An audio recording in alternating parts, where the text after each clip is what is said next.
Yeah, that's right. The Cyberpunk TCG is the most funded game in the history of Kickstarter. By the time you watch this video, it will almost certainly be at $18 million or more, which is just absolutely crazy and totally insane. And if you want to check out what all the hype is about, there's links down below. You can just hit the description or pinned comment. Go read for yourself, see all the bonuses that have been unlocked. There is so much to see on that Kickstarter page already. But the fine folks from Weird Co., the company behind the Cyberpunk TCG, were kind enough to actually send me a box, the alpha kit of Cyberpunk TCG. They were also kind enough to sponsor this video so that I could tell you a little bit more about it. So in this video, we're going to talk about the game and the cards and the art, and we're going to go through the Kickstarter as well. There's a lot to see and do, so I've included some timestamps down below if you want to skip around the video to the parts that interest you. That can help. But when I say the fine folks at Weird Co., that's not just like me being nice and, you know, sucking up to the sponsor or whatever.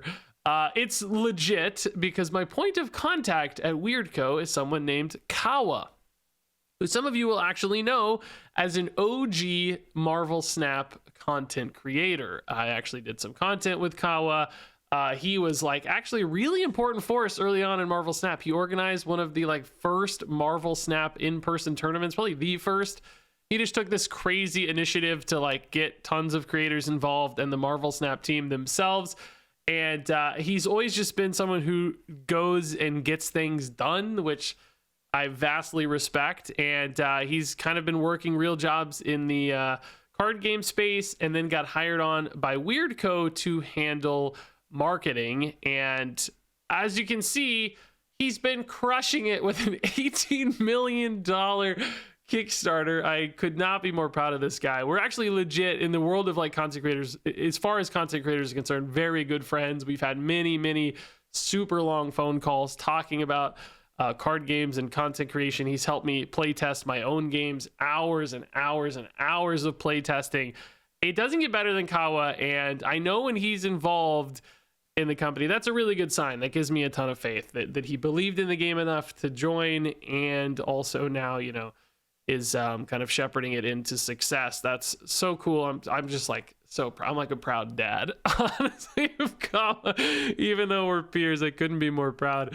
But that's the kind of fine folks we're talking about. On top of that, actually, the former art manager on Marvel Snap is handling art for Cyberpunk TCG as well. So all of the variants and commissioned art that you've known and loved in Marvel Snap, you're going to be seeing the same names and quality in the Cyberpunk TCG as well. Actually, to give you a perfect example, the promo card I got in my alpha kit they sent me is from Vincenzo Riccardi, a name you might recognize from Marvel Snap variants, and I'll get a good zoomed in view on this card that's not green screen so you can see it, but it looks amazing in person, and it's even cooler to see it like, you know, live in your hands. And we'll talk more about that card and many other cards as we go through this video. So that said, to get things started, I just wanted to do a little bit of a game overview first and foremost, so you kind of know what's going on, what the game's all about. So as we look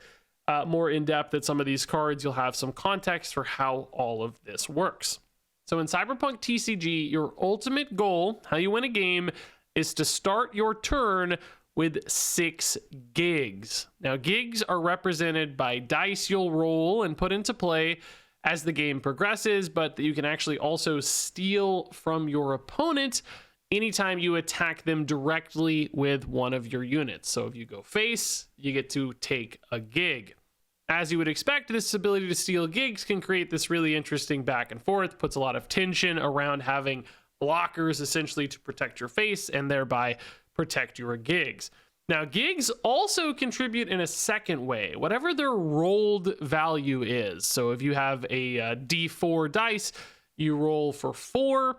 That's also going to contribute to your street cred whenever you control that gig. And street cred is basically this extra value you're going to try to get up because certain cards reference your street cred and have thresholds you're going to want to meet in order to give them a big time bonus. You might have a card that says, if you have 7 street cred, for instance, you get to do this awesome, crazy thing.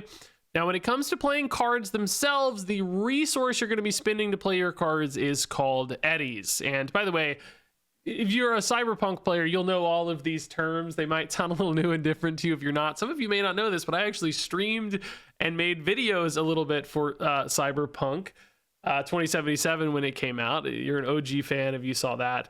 But eddies is essentially the currency in the world of Cyberpunk. You might think of it as mana, but in the TCG, it is eddies, which you can actually acquire by selling any cards that have the eddies symbol on them. So you can't sell all your cards, but essentially you can give up a card in hand to turn it into your resource.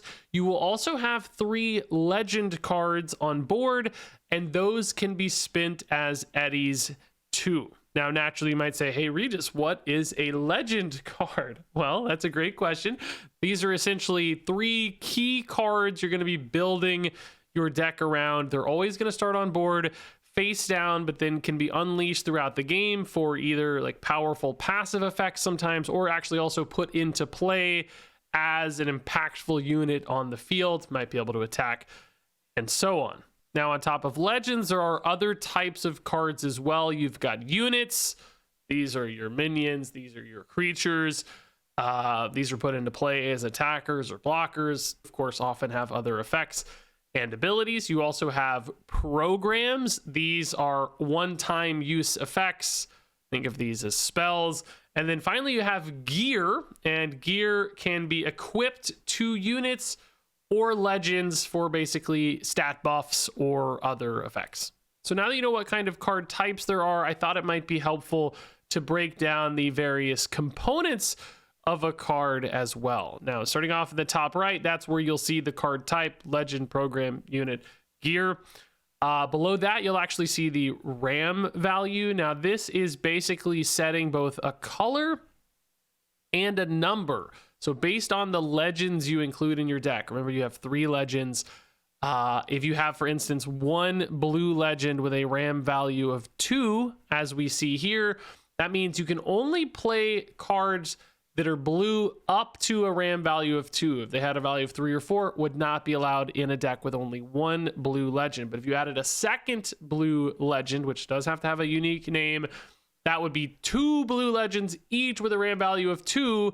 Then you could run that 4 value card. So basically, some really powerful cards are going to require you to have a bigger commitment of legends of that color, essentially to unlock access to some of those powerful cards. You can go for multicolored decks. It's just going to limit you a little bit on the power level of any individual cards based on those RAM limits. Now, the top left, we have the cost, pretty self-explanatory, how many eddies it costs to play. Below that, you'll see that sales tag. That determines whether or not you can sell that card to turn it into an eddy to add to your resource pile. You've also got some tags here that designate different groups a card can be a part of, which will be referenced by other card text.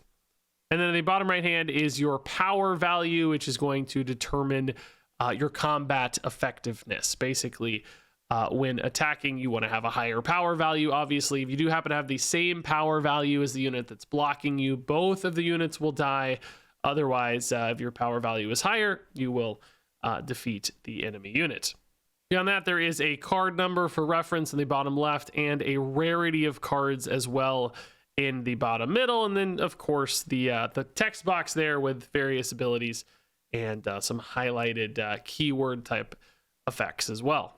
Now, I don't want to get too lost in the weeds on the mechanics of like every individual turn, step-by-step processes. All of that, I think, will get a little tiresome if I'm just explaining it. I will include a link down below to the official video that breaks down the gameplay in like 4 minutes. They do it way better than I ever could anyway, so I think that's just a better resource if you really want to get into all the details. But frankly, it's going to look pretty familiar. The kind of new and different stuff is the gig system that I explained at the beginning. As far as how turns execute, if you've played traditional TCGs in the past, this one's going to have mostly familiar elements. I don't think you'll catch too many surprises.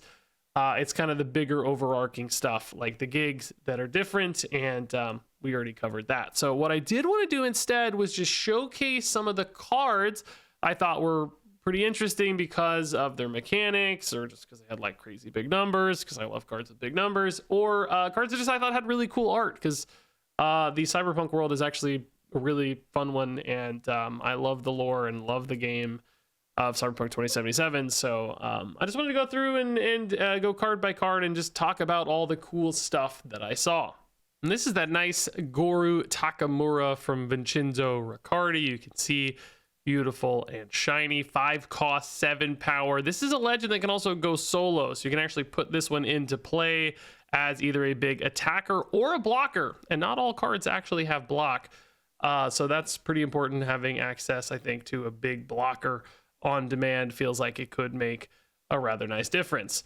The next up here for the other legend I have, this is Saburo Arasaka, the Stubborn Patriarch. This one you'll see does not have a cost or power. This is one where you're really just going to be trying to use that passive effect where your Arasaka units have +1 power when attacking. So Hearthstone people will think, hey, raid leader in action. And then here we have a blue legend. This is V Corporate Exile 5/8. This is another one with that go solo. It's a little bit bigger, but importantly, this one does not have that block, as you'll notice. So a bit of a distinction there between the two, but I know many people recognize and love V, just like me.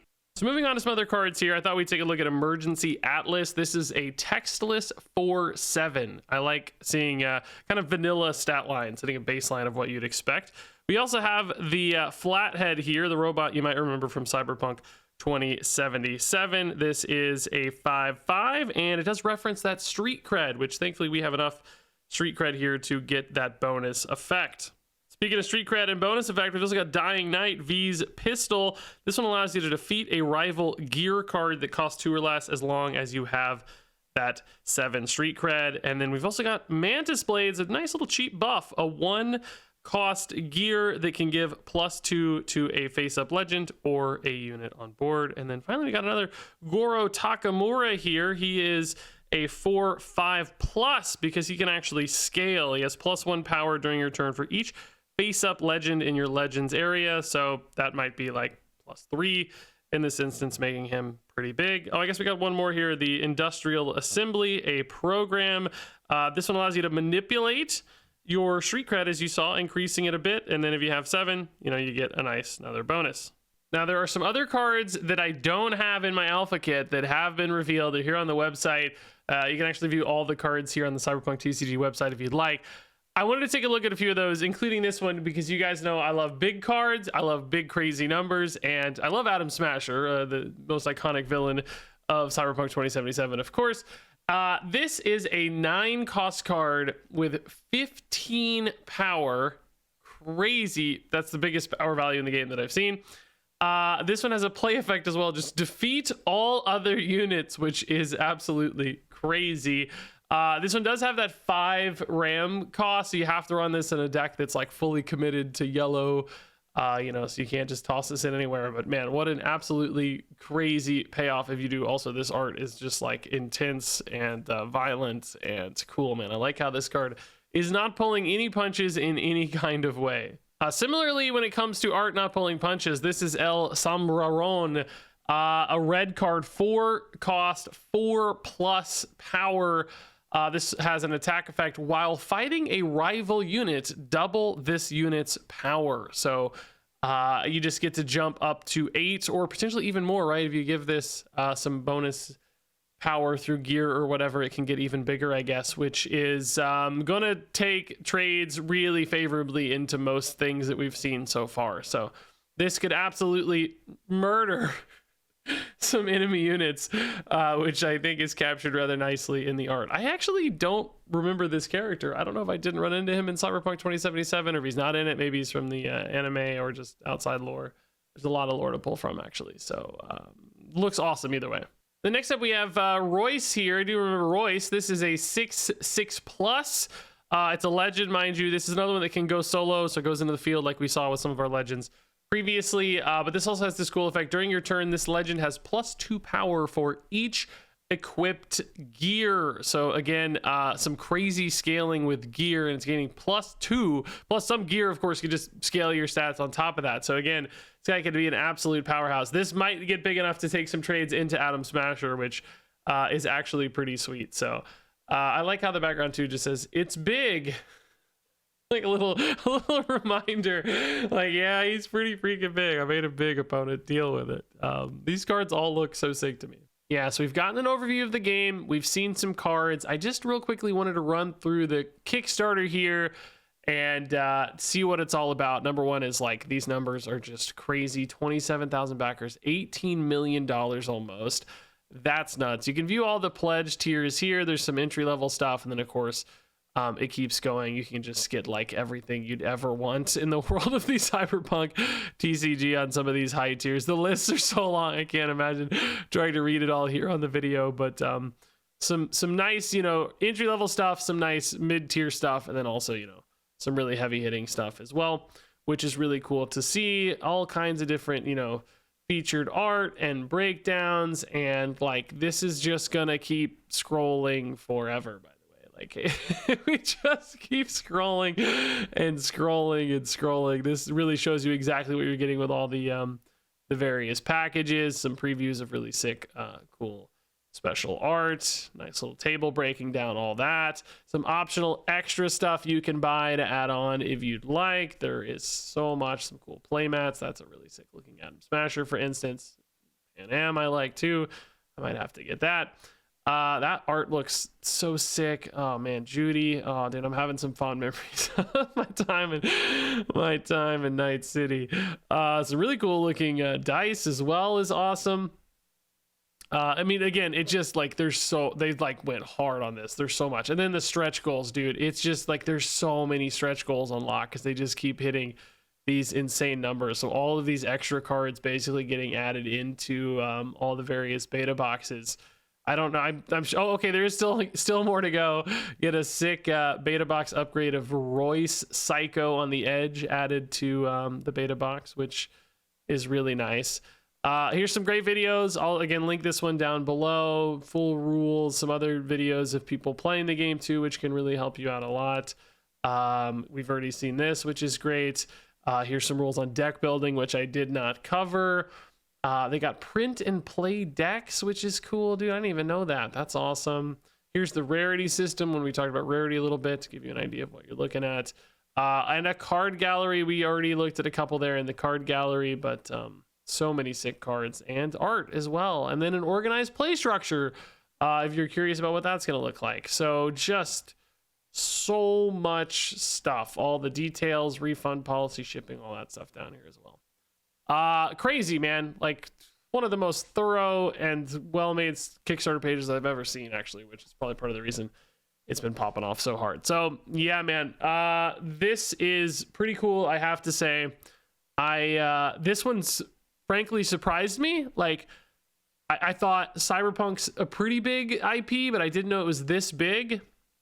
But I think people just seeing stuff they like and going hard supporting this one. It's actually really, really cool to see. So of course, if you want to support this Kickstarter, you've still got a little time.